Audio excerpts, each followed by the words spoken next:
been trained.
have our attendees a bit bigger, or is that how we normally see them?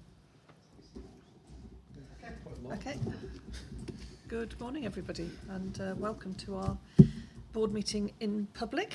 I don't think we have any apologies. Perhaps Jenny's a bit late, or she's going to join us online. I don't think everybody else is here.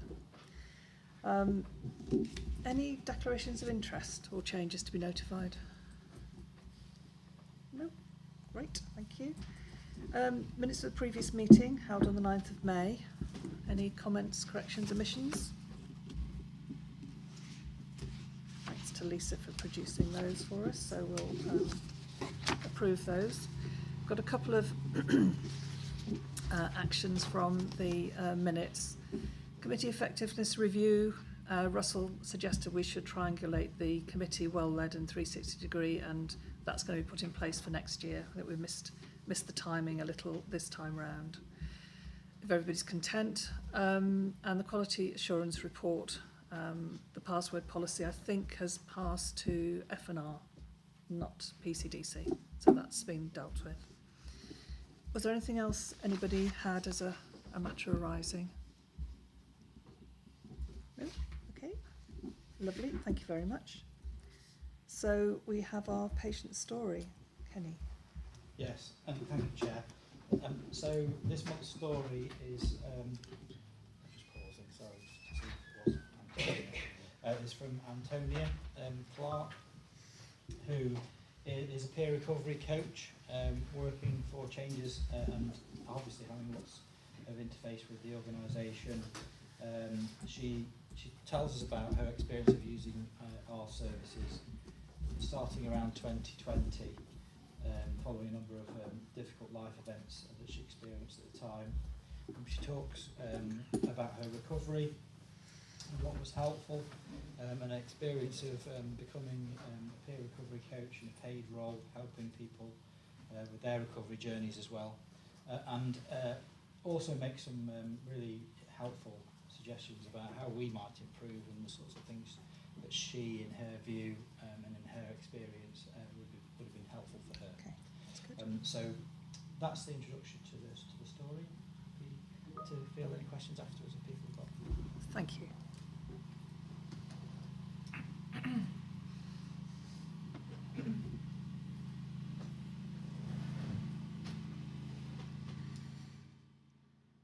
I'm Antonia Clark and I am a peer recovery coach. I think when I first came into the services, it was roughly around 2020, I think it was. But like the year prior to that, my granddad had passed away, and basically my mental health just went in a downward spiral, and I isolated myself quite a lot and pushed everyone away from me, and it just wasn't healthy. And I can remember sort of ringing the doctors and saying to them like I don't feel mentally okay, and they'd like put me on antidepressants and also like handed me a leaflet for what was Healthy Minds at the time. I was doing okay, and then I think I broke up with an ex-partner, and then again my mental health just spiraled, and I wasn't eating, I was having panic attacks nearly every day, and I was ripping my hair out, which was like a form of self-harm at the time.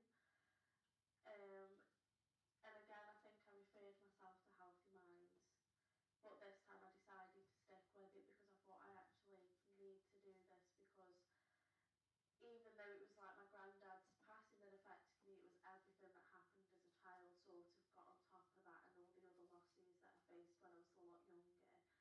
So I referred myself again, and I started bereavement therapy through Dove, and that was like the first sort of help that I did get. And even looking back on it now, it did help massively, but I think I just used it as a person to vent to. I never really used it to talk about my grandparents. It was just about everything. And I think at the time as well, I was out of work because I just left a job. Um, and the OCN course through Changes was coming up. And at the time, I was self-harming quite a lot, but I sort of got myself clean because I kept telling myself if I could go 2, and then that sort of continued. And then every session that I asked, and like therapist was like, what are you looking forward to? Like, what's like, And I thought like, oh, the changes ACN's coming up, and I'm like looking forward to it because I think working in mental health was something I wanted to do for like such a long time. But I knew that I had to sort of get myself on like a steady sort of level to help others. But I continued to attend like all the sessions with changes, and I started to volunteer at changes just around the office and like just with the groups that they run as well. And I can remember like walking through the corridors and I had like different members of staff come up to me and was like, have you seen this job role that's going? And I was like, no, not thinking anything of it because at the time I was looking for work. And everyone was like, you should go for it, you should go for it. And I was like, okay. And I can remember coming in on one of the days that I was like meant to be volunteering, and then Claudia had like said to me, she was like, can I please have a word with you? And she sat me down and then she was like, oh, we've looked through your application form, and we just want to say welcome to the team.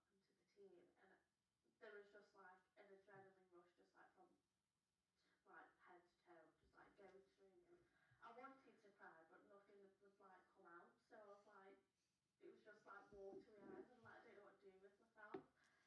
And since then, like I haven't looked back like at all, and it's just been such a rewarding role to be in.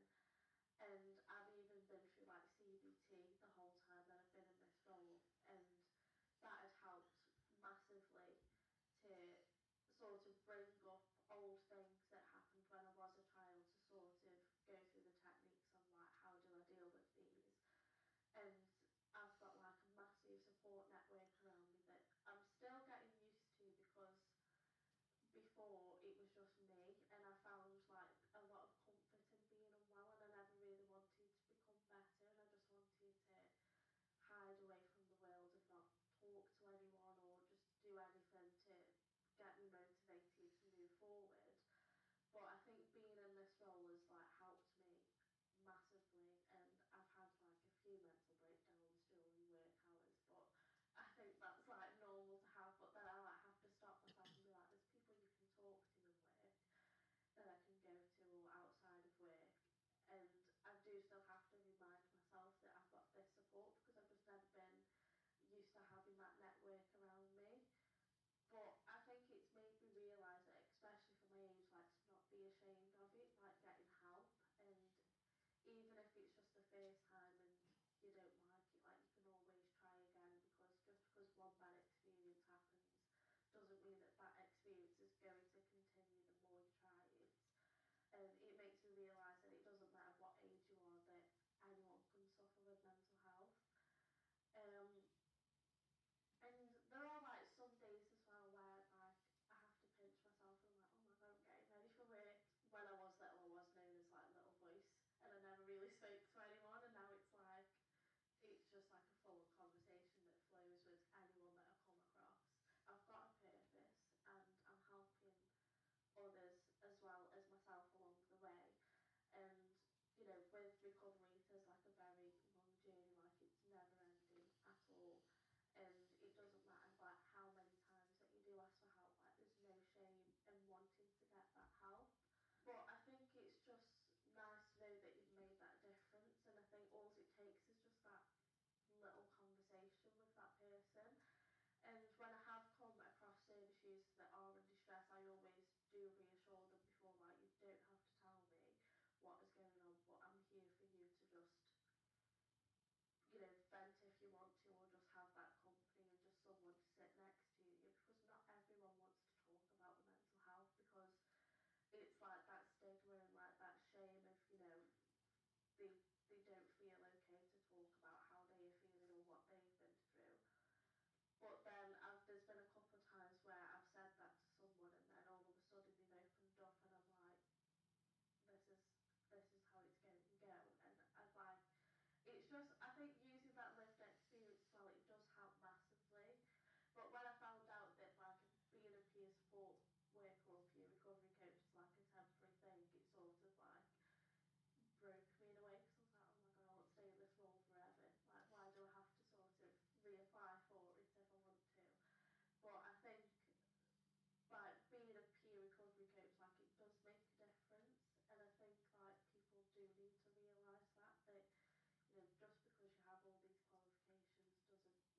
know everything, but having that experience of like going through your own mental distress and like your own traumatic experiences, like that does help massively to like show people that, you know, you've been through it too. As when I've heard people's experiences of like coming into the services when like they've rang the access team for help, like when they have like suicidal thoughts and they are like planning on acting upon it, like upon that thought. I've heard people say that, oh, but this person just told me to like go take a hot bath or go make a cup of tea, and it frustrates me in a way because I think like so many lives could be saved if it was just a normal conversation rather than, you know, someone saying, oh, go for a walk, because that person can still act upon those thoughts. Like they're always going to be there, but I think if you have that conversation and, you know, you ask this person like, well, what's stopping you from doing it, and you ask just about themselves rather than like the mental health side of things where it's all negative, so to speak, like I think it could like help that person massively.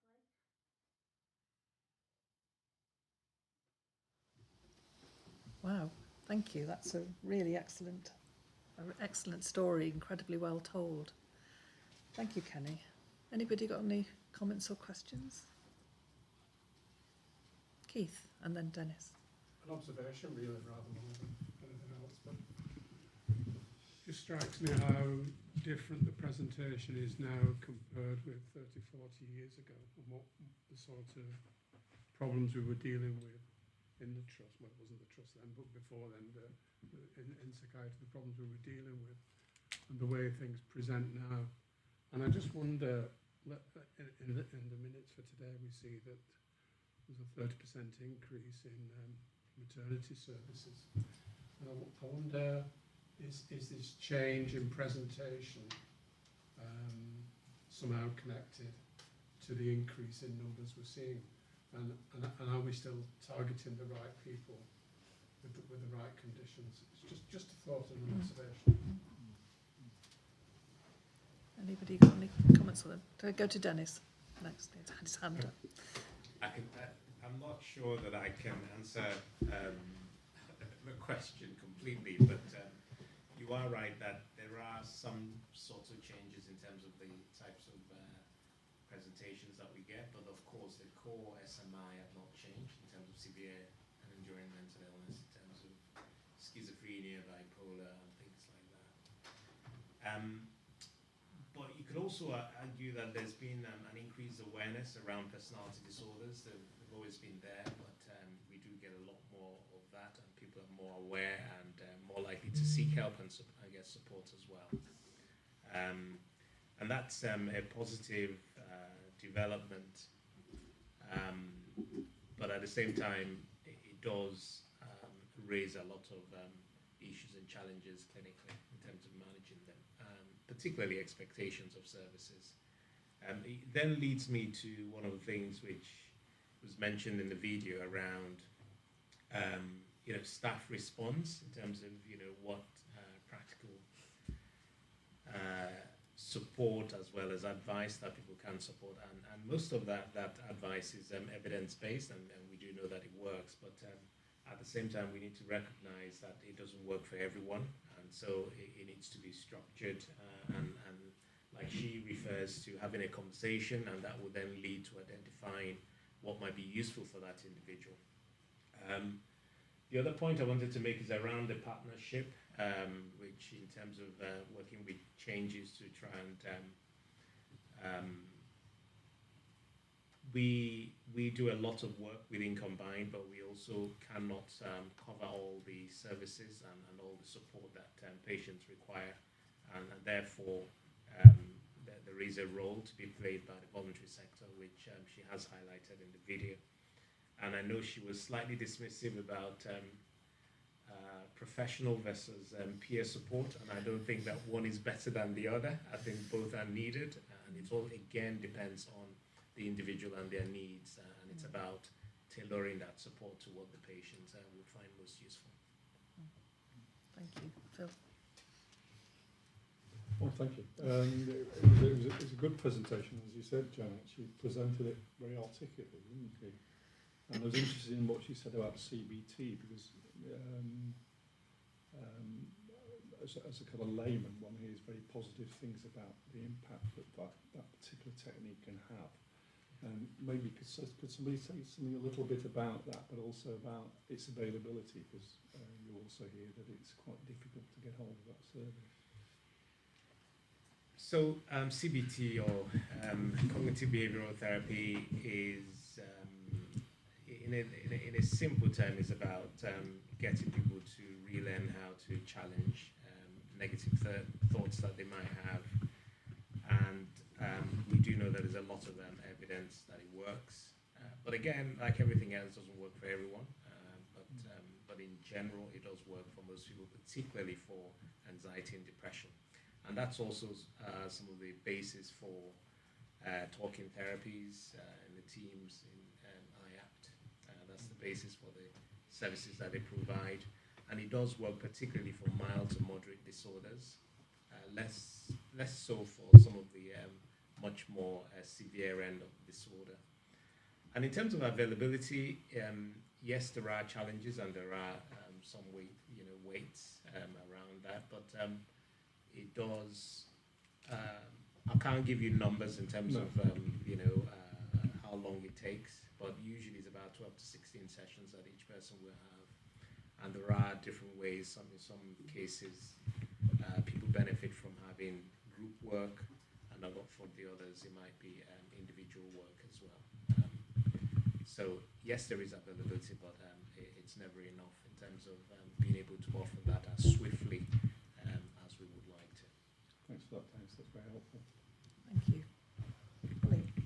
I suppose for me, what really came across is the complementary aspect of the peer support role, and that ability to have somebody to talk to who's had lived experience. And if you don't think of that in a mental health perspective, but you thought about it in somebody who's got some other physical condition, they would have their clinical team looking after their physical condition, but absolutely in a lot of situations there would also be some local support groups of people who've had a similar condition or the same thing, and that is about how the experience of living with something.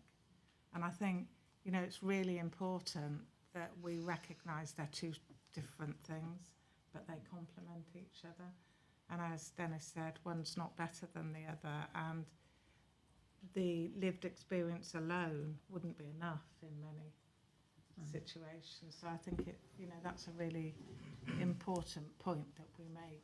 These are complement each other, but they're trying to do very different things. They're there for a different purpose, aren't they, really? Yes, Kenny. Yeah, so I completely agree with what people have said about the complementary nature of lived experience and peer support alongside interventions, I guess, to support people in their recovery. And Antonia talked about both of those things, didn't she, and the importance for her. But in terms of my view as a mental health nurse, a lot of the things that she talked about are techniques that you would use as a mental health nurse, so ensuring people have got purpose and ensuring people feel as though they belong. These are human needs, aren't they, that we all have, and that in terms of a holistic approach to people's care, we need to try and make sure that we attend to all of those things. So yes, of course, primarily we are a specialist mental health trust with clinicians who train for years to get the skills to be able to provide interventions for people. But we have to also look at the whole person. And those things that Antonia talked about are very powerful and resonate with me massively. And her point about being alongside someone and attending to someone and being with them along their journey, again, you can use lots of different words: friendship, love, whatever those things are. Not everyone's got those. And I think it's important that we recognise that is a very human reaction to people, and I think people with lived experience are in a unique place to be able to do that and help people when they need that sort of help, and to recognise what people are going through and to try and help them through it. So fantastic story again. Some really important points from that part perspective. Thank you, Kenny. Jenny? Thank you. I really apologise for not being on camera. It's both physical and internet problems this morning, but I will be back next time, so I do apologise. Many trusts are embracing, to a great degree, greater and smaller than us, peer support workers and lived experience staff. Indeed, I think MPFT implemented a director of lived experience, which I think is the NHS. And I've probably made these comments before, but just one of the things I think we're struggling with a little bit is our system of paying rewarding staff. Is what we call the agenda of change job evaluation system doesn't account for the experience peer support workers very well. It wasn't set up in that mind. It's more based on in a clinical, a job with many qualifications, for instance. So I think there's still some struggling to understand how we properly peer support workers. I do think that an idea of them working with clinicians is enhancing all sorts of. You see them also in alcohol services as well. People it really adds to the clinicians. I do think it's an issue, and I've been trying nationally to try and see if there's some more push about the NHS nationally about how we evaluate and pay these roles, because they were not really in place when we drew up our pay system. It's just, I think, something to note if you're not allowed. Yeah, thank you, Jenny. That's a really good point. Kerry? Yeah, I think Jenny raises some really interesting points. The Agenda for Change pay scheme is quite restrictive in terms of how it evaluates roles, but I think it's about recognising not just the qualifications, Jenny, as you said, but that experience and that parity, and being quite brave and a bit bold in terms of how we take that forward and recognising that. We're having some discussions about the Oliver McGowan training, and part of that training there's a requirement that you have service users as part of that training, and really starting to recognise the voice and that brings.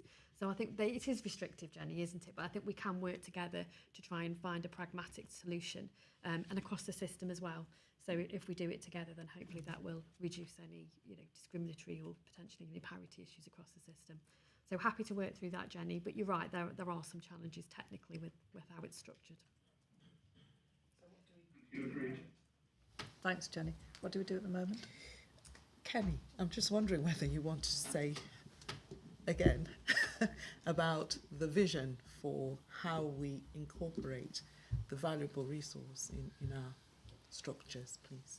Yeah, so I think Jenny absolutely has got a point in terms of the technical job matching and so forth for Agenda for Change, but I agree with Kerry. I think we need to be bold, and I think where we are asking people with lived experience to step into roles, we need to try and have parity with their non-lived experience or professionally qualified roles. So I absolutely recognise what Jenny's saying, but we've certainly got an ambition to make sure that we have lived experience throughout of our clinical teams, of course, because that primarily is where we want to have the impact, but also through our governance roles, and whilst we do that all the way through, we need to make sure that we've got that parity in terms of people's pay, in terms and conditions, and we've got an intention to bring through more details in terms of how we intend to do that once we've done the work, essentially.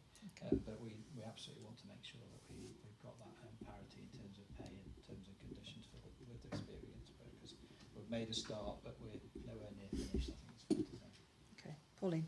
It's interesting listening to this bit of the conversation, because universities have got exactly the same in that certainly in faculties of health, where there is a requirement by regulatory bodies to have service users and carers within the educational setting as well. And it's always been a difficulty. Some people want to do that voluntary, some people don't want to do it voluntary. How do you ensure parity? What level of pay do you give? How for some people that then impacts on their benefit systems or their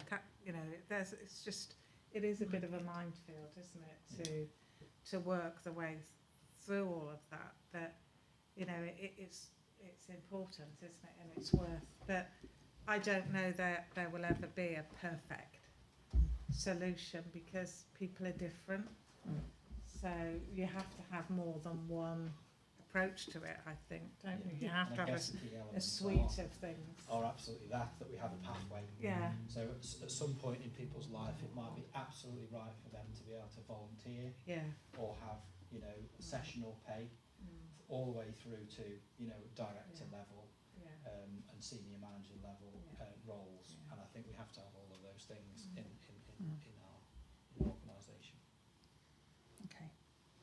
Anything? Yeah, Jenny. Can I just ask a question? So she mentioned during the video that she had to she was technically going to have to reapply for the role. So is that part of what you're talking about there, Kenny, in terms of like the pathways to give people that opt out? And they're not necessarily, you know, as a peer coach, they don't have to kind of commit for long term sort of thing. Is that? Yeah, so we have a variety of different roles. So volunteer only, sessional basis, remunerating people for bits of work essentially. And in terms of these posts, they are fixed term posts, so that the intention is that people will be able to come into a fixed term lived experience role, and then they can move on because they will have experienced having a role, an employed role, and then the next role could be a substantive longer term fixed term post within the organisation. It could be a career in nursing, it could be a career in administration. So there's a variety of different things that we need for people, and a variety of different roles and approaches, but the intention is that people have got some flexibility to try employment no matter what and progress. And that, yeah, from like kind of industry experience out in kind of like the corporate world, that's actually a really beneficial route to encourage people into those types of roles, because you wouldn't necessarily get that opportunity in a corporate space, and actually it's got a huge amount of value for individuals. You know, certainly from Antonia's perspective, it's not just helped her from a mental health perspective, but it's clearly helped others that she's been supporting as well. So yeah, really positive approach to that kind of. Thank you. Thank you. Are we done on that? Well, thank you, Kenny, very much for the story, and do thank Antonia for doing the video. She's really helped us to understand her role. I think we're all agreeing that we need to have clear principles about how we engage people to do these roles, and the ability to be incredibly flexible, because it won't be one size fits all. It'll be tailored to individuals.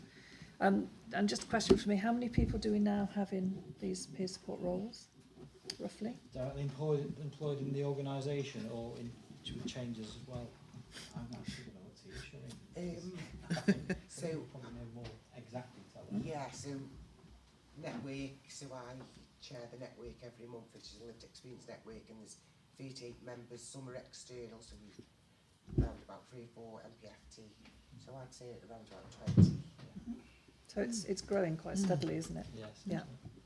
And it's a great opportunity for to complement the clinical services there, which is so important. And the empathy shown, I think, is a fantastic lesson to us all, really, about listening and being aware of people around us, and having our eyes and ears open for opportunities to support people. So thank you. I think it's been a really, really good patient story. So if we move on now to our next item, another really uplifting item. Bucky. Thank you, Chair. And I can see Liz is being marshalled. In the hot seat. In the hot seat. Well, no. All eyes on her. But for the right reason. Thank you. So this month's individual reach award goes to Liz Viggers, who is a practice nurse at Moorcroft Medical Centre, and I'll read what has been said about you by your nominees. It's important I get it right, because people have written quite detailed about why you deserve this month's Reach Award. You joined Moorcroft Medical Centre as a practice nurse in 2000. And you have been instrumental in developing the long-term conditions offer to the general practice population as part of the practice nursing team. You successfully led the, well, see, that's why it's important to read it. You have flourished in this role, supporting the development of the practice nurses and healthcare support workers. But more importantly, you led the redesign and implementation of the National Quality Outcomes Framework, QOF for short, across the practices. You used a digital approach, innovative, and you co-produced a dashboard which not only monitors progress and achievements, but also enables targets to be achieved very quickly because people see this. And what's been the impact? It's meant that there's been increase in childhood immunisations and cervical screening engagement with significant improvements in uptake levels, successful achievement of the QOF for 2023-24, including the implementation of the dashboard, which forms a significant part of the approach to continued monitoring. And you demonstrate the proud to care values of the Trust. You are always, compassion is always at the centre of your values.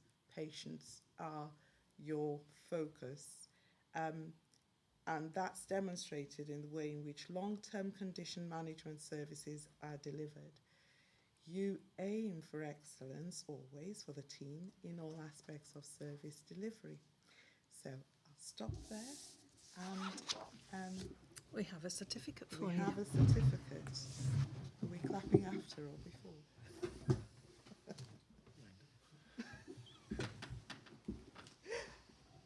Now. So this is great. This is the first one I've done as chair, so I'm really pleased. First one since COVID. So there is your certificate. Congratulations.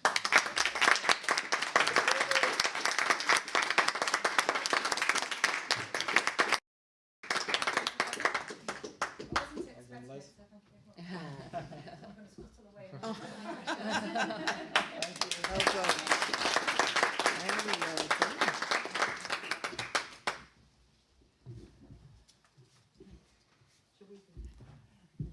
It's up to you. You can stay if you wish. You're welcome. Thank Bye-bye. you. Thank you. Bye. That was nice. That must be the first one since COVID. I think it is. It is, isn't it? Yeah. Not if Darren Cowell. Well, Darren doesn't count. But you are right. Sorry, Tony. Just a question. She appears to be very successful in rolling out this dashboard initiative. Am I right in assuming we'll wash that across the other practices that we've got? Yes. Simple. Yeah, that is we've taken the lead there, and I didn't want to pile the embarrassment onto that, because I think she'd kill me if I did. But it's also, she's been a key lead in the work we've been doing around veterans as well. So Mormont has a separate accreditation for being a veterans GP practice as well, and we're looking to do that in our other ones as well. So we do all of them. It's good, isn't it? It's nice to see something really positive about GP services when they get such terrible press at the moment. So that's really, really nice.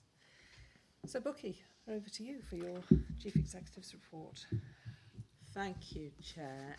We'll take the report as read, mainly because I was ahead of the actual written report last time, and a number of the things I mentioned are already in there. Wanted to reinforce that next week is Learning Disabilities Awareness Week, and there are a number of things that we've planned as a trust, and there's national focus on this as well. So watch out and participate and engage if you can. And as a trust, we will be at Pride on Saturday. Again, something that demonstrates our inclusion ambition here at Combined. And finally, something that started in our trust as a pilot when I was in Dennis's role, which is EVO, engage, value, and outcome. And that is something that includes the clinicians, involves clinicians in really demonstrating value, and it really got engagement. I think, I'm going to ask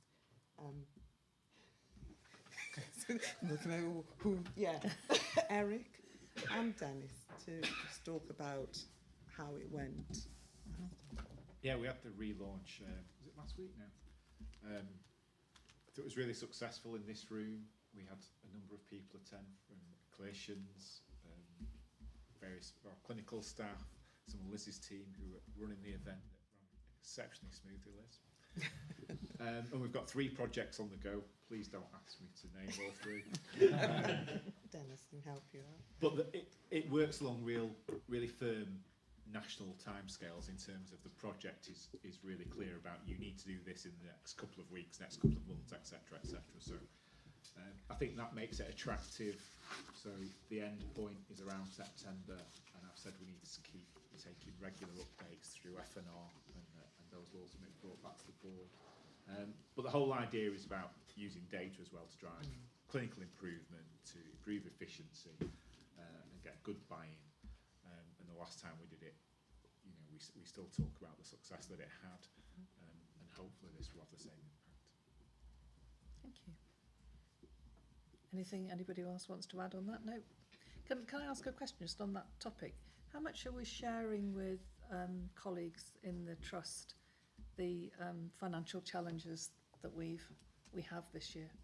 What are we doing? I mean, that will be part of it, but generally, what are we doing to encourage people to contribute towards that? So a number of things, and that's with all communication.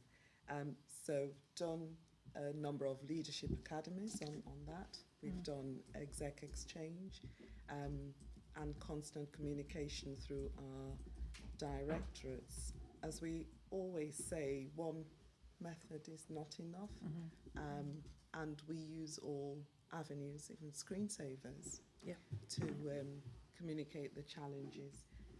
Also a regular topic at JNCC.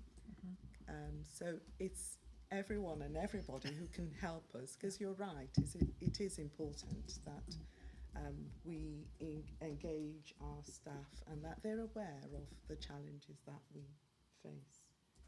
Don't know if anybody else wants to add to that, Eric, Ben, anybody? It's in every conversation, I would say, almost. But yeah, getting the message out is really, really important. I think the interesting thing for me is people are actually asking us about it as well now. So it's not just one way. So clearly the message is getting out there, which is really positive. I think it's important though to have the balance and not want to scare people. So for me, when there's been bits of news, particularly in things like the Health Service Journal, about organisations getting rid of staff or potential redundancies, I think it's really important that we relay that is not our position, and that is not the position of the system, although the system is clearly in a difficult position. Yeah, good, thank you. Dennis?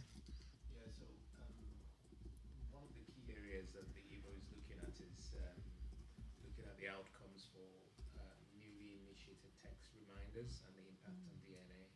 We do know, anecdotally that that's already making a difference, but in terms of trying to understand those outcomes and improve the efficiency within the teams, so using that framework will help us understand that better.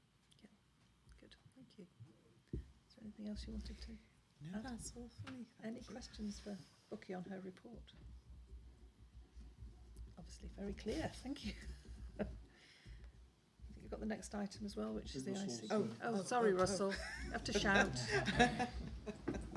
Hi there, folks. Sorry, I was there. Thanks for your report, Bookie, really helpful. I just had a question on section 3, and it's about the elements of the adult mental health services in Stoke-on-Trent consultation that's been going on. Can anybody say anything more about what that's looked like, how we've been engaged, what sort of outputs are coming from it, where they might go next? It's a really interesting item in the paper, and it felt like it needed fleshing out a little bit more if possible.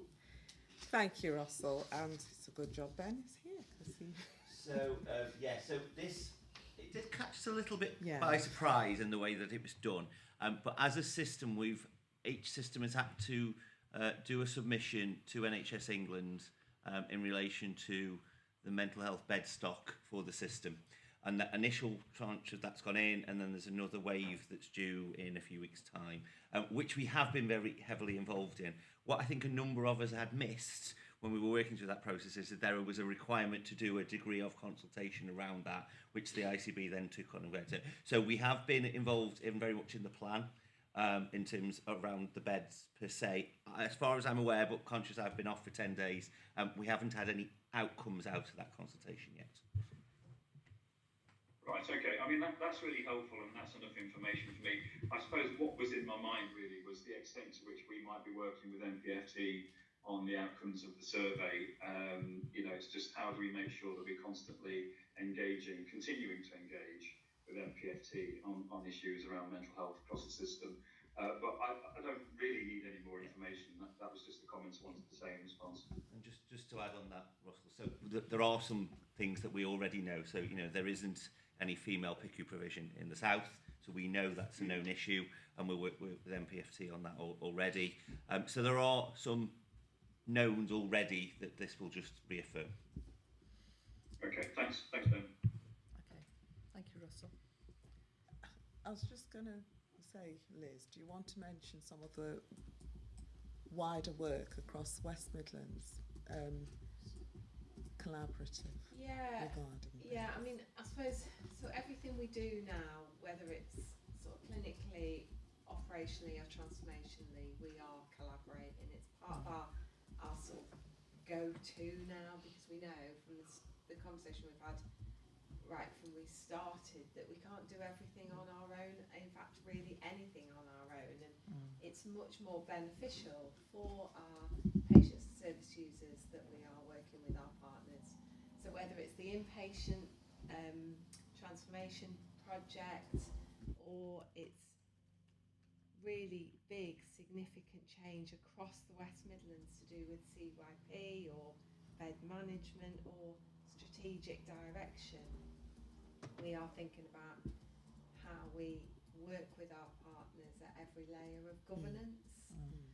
So it isn't just, I suppose it's combined first, then it's the ICS, but then it's the regional footprint, and then nationally. So there are a number of us that are also involved in national forums now, shaping the direction of travel. And yes, we're in a time with political uncertainty, but we still understand our population health and our demands and our needs, and how, I suppose, this is evolving and shaping and changing into the future. So I suppose that's the sort of more strategic context that in the answer to the question, really.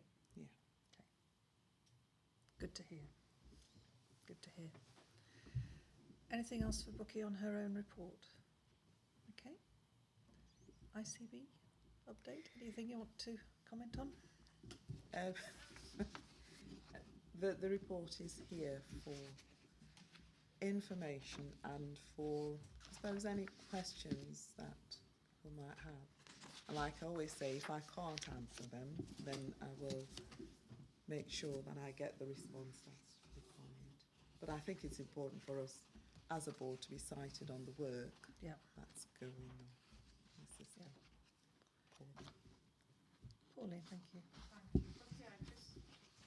I suppose it's not our ICB thinking about it. I just noted that on the BBC website there's a headline as you scroll down that says I'm afraid to contact my GP or something like that. And I was quite shocked when I clicked on it to realise it was relating to the locality that I live in. And so it was a piece of work that the BBC are obviously doing around trying, and it's relating to general practice, about the issues about having access to general practice. And I just wondered at ICB level, because I think Staffordshire and Stoke-on-Trent have some similar problems to Shropshire and Telford and Wrekin.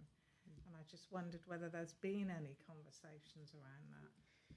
So, thank you, Pauline.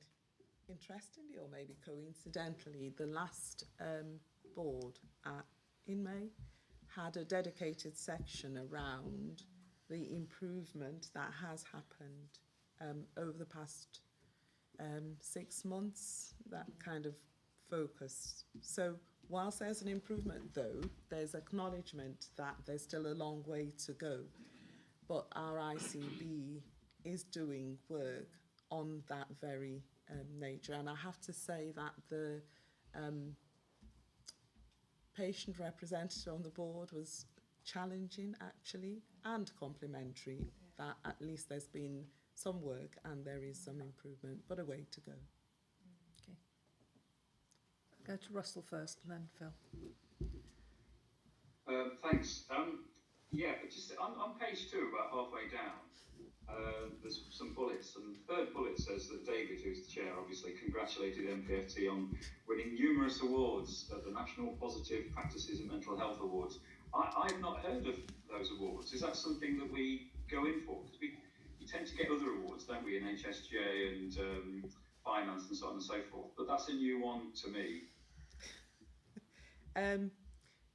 Thank you, Russell, and it is one that we have been involved with in the past. I think it's also maybe something to note that the awards are sponsored by MPFT as well. But we do tend to go for one that has more meaning and also perhaps more of national accolade. Remember, we're outstanding in all we do and how we do it. So obviously we'd congratulate our colleagues for their success. We have done, yes. Thank you, Russell. Yeah. Phil. Okay, thanks, fine. I won't ask any more about that. Okay. Phil, did you have a question? Thank you. I don't know whether you can answer this one, but under the operating plan, the fourth bullet point says core contracts across the system amount to around 200 million. The work will be done to see if some of this work can be brought in-house. That sounds relatively significant. What sort of services do we think those are? And is there any relevance to us as a firm? I think I'm going to ask Eric to talk some more about that. A lot of those contracts are for external work, as far as I'm aware, to reduce waiting lists. Oh, right, so it's like independent sector. Yeah, they're not going to change anytime soon because effectively they're funded through the elective recovery fund. Right, great. We are reviewing all contracts, and when I say we are involved in that as well. Because to me it seems like things like the CHC, where perhaps they've not been as close to managing these things as they should have been in the past, and they're asking other people in the system to now help them with that work. But I can't see any of that reducing significantly this year, although that is part of the savings plan. Thank you. Okay. So just on that, what's really important for us and in our role is to ensure that as part of these reviews we're doing those impact assessments, because actually there is a knock-on effect and could have potential implications on our population. So, you know, making quick decisions based on contracts that maybe haven't been reviewed properly for the last 5 to 10 years, and changes from CCGs to ICBs, you know, we just need to make sure that we're keeping and working with our partners on any changes that they make for those very reasons. Thank you. Yeah, okay. Well, I think it's really helpful to have this report in the board papers, so thank you. I would, if you haven't looked at the video about Journey to Work, which is put together by the people team across the system, I would recommend you do. It's great, and it's really good to see the collaborative work that's being done. I didn't think many of the video shots were of us, but we are in there, so that's the main thing. So, but do have a look at it. It's a really good film. So thanks for including that. Okay, so it's now my report, and apologies first of all. The presentation from NHSE was meant to be kind of an embedded thing, so you could look at it if you wanted to. I didn't expect everybody to read it, but I hope you found it interesting. And that was part of my visit to the new chair and Ned Welcome Day, which is run by NHSE, which actually was a great and very interesting day and a great opportunity to meet other people doing a similar role. Some good speakers. So we heard from Navina Evans, and obviously we had the presentation on health inequalities as well. Two excellent speakers, really give you encouragement to see people, women and women of colour at that level in the NHS, really influencing the direction of travel, and I found that quite uplifting to see. There's a very amusing talk about from a chair and a chief executive how to work together, which of course I didn't note any of that because it wasn't necessary here, but it was a very funny double act, and if you ever come across them, I think they're in a Sussex system. Have you seen them? They obviously work together incredibly well, but it was also quite good in terms of having a good working relationship, but not letting the governance structure slip within that and having the discipline around it. The one around data analysis was really interesting about productivity in the NHS. They gave the slides out on paper and they took them all back. And I wasn't quick enough to photograph it, but it was very interesting to see how the NHS has outperformed both the economy and the public sector as separate entities over a number of years, and shot through the roof on COVID and then has collapsed virtually. And we all know some of the reasons that drive that, but it was interesting to see that it's mapped and understood. And I suspect that's where some of the drive for productivity is coming from, if people analyse it in that way. It was also interesting to see that after the enormous spike of funding in 2020, that actually we dropped below the line and we're in negative funding in real terms, which again I think begins to explain some of the challenges that we have. So it was food for thought. Two interactions with universities, very interesting. So I spoke to the Vice-Chancellor at Keele, very complimentary about what we do with them as an organisation, very important relationship for us. And I had a nice visit to Staffordshire University to see their innovative health centre. It was really interesting.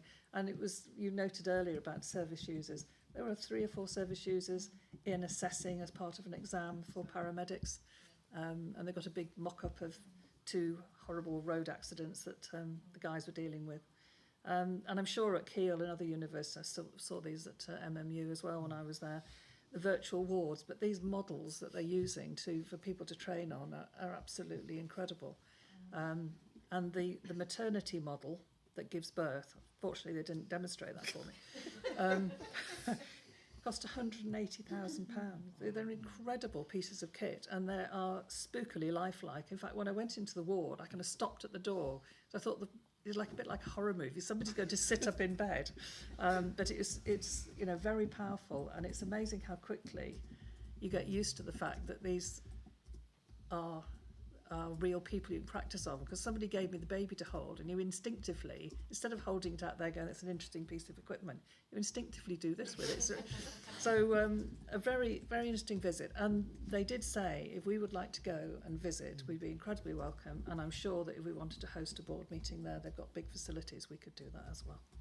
So nice to have that relationship with the organisations. Caught up with a few other people this month. So Jackie Small at MPFT and Jane Wentworth, leader of Stoke City Council. And I will continue to keep in touch with them. And Kerry and I had a great visit to the e-rostering and temporary staffing team, who are, I think, one of those areas that we probably forget about a little bit, working very hard to make sure that our safer staffing arrangements stay in place. And we all had a fabulous time at the Long Service Awards. The number there is 3,215 or something, isn't it, Joe? I'm sorry, I put the X's in, I couldn't remember. So an astonishing amount of time and service to the NHS. So a very enjoyable session. And board recruitment, we shortlisted yesterday. Had 17 applicants for 2 roles. We only had 2 applicants for audit, unfortunately, so we need to just think about that. And we whittled down the rest of the applicants to a shortlist yesterday. So for those of you who are taking part in stakeholder on Monday, thank you, and the panel's on the 28th. The stakeholders via Teams, isn't it? It is, yeah. So, any questions or anything else? Yep, Joe? Just a little thing about the Keele virtual wards. So when we were procuring all this, that was partly inspired by a visit to those physical virtual wards, and the team that were doing that helped us not just with what we're doing here, but also with the 75th anniversary celebrations. But one of the things they've got there is touchscreen interactive training in a virtual environment. That's the next thing we're going to be doing with these. So those things you can see up there will turn all of this thing virtual. So we do know that team really, really well. Yeah. And hopefully... Is that the one at Keele or Staffordshire? Staffordshire. Staffordshire. So we'll go to see the Keele. Sorry, we'll go to see the Keele. Sorry, I do apologise. Yeah. Staffordshire. We do know the people at Keele as well. I mean, I'm going to have to say something. I knew you would. So Keele took a slightly different approach. We had the UH&M, the Clinical Education Centre. Everything in there is actually owned and provided by Keele. That building Keele lease as a site. So they've got a whole range of the acute hospital stuff there, including commissioned by me, a brand new A&E, which has literally been mocked up to the exact same as UH&M's A&E. So that opened last year. But then on Keele campus, we have about 10 different types of things. So there's a radiography suite, which should have by now a brand new CT scanner, an image intensifier in it. We have a prosthetics and orthotics laboratory, as well as an assessment, so they can actually make things. And then we have 2 health houses, so they are literally houses in the grounds. And then before I left, the last thing I did was commissioned a brand new refurbishment of a complete building to become a new clinical skills suite. And in that there is actually going to be a specific mental health seclusion type environment and everything. So what I would say is that it's not all in one place, but actually if you look at it all, it's probably far more extensive than what's available elsewhere. So it's got occupational therapy and all sorts of different stuff in there. So, but you're right, it costs an incredible amount of money, and I had to fight tooth and nail to get the university to agree to some of what we're doing. And I imagine there will be a launch, because it's not quite finished, the last bit, in the summer, later on. But what I would say is it's a really important, integral part of training the next generation of all healthcare professionals, clinical or non-clinical, actually. And it's something that also has become a method providing actual placement hours, because trusts can't provide it all. There just isn't the supervisory capacity to deal with it. So we now run quite a lot of stuff that actually counts as their hours, but you would not believe the amount of complexity that you have to put in there to actually get regulators like the NMC to sign it off, because they are, you can't have the same people teaching as assessing, things like that. So it's quite, but it's a really good thing. And I think I know where you mean it, staff. So it is good. It is really nice. It's just a slightly different approach to the way we took it.